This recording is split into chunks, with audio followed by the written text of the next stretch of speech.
Hallo aus dem Bett. Das hier ist die momentan weltweit mega gehypte Dubai-Schokolade.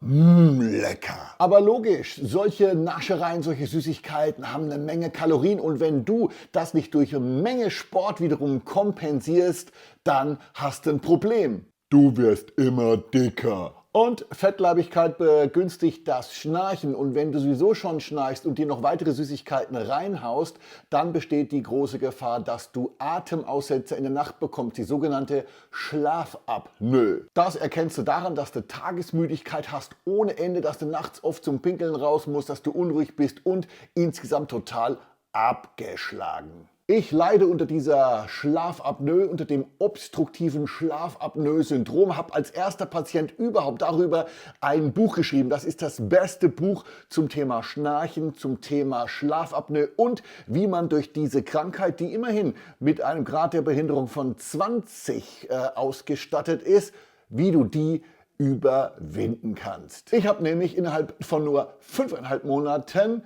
22 Kilo abgenommen. Das war sau anstrengend, aber es hat sich gelohnt. Hol dir unbedingt jetzt mein Buch Schlafapnoe Schnarchen auf der gleichnamigen Webseite www.schlafapnoe-schnarchen.de und dann kommst auch du durch diese schreckliche Erkrankung, die Atemaussetzer, die dich killen können, hinweg.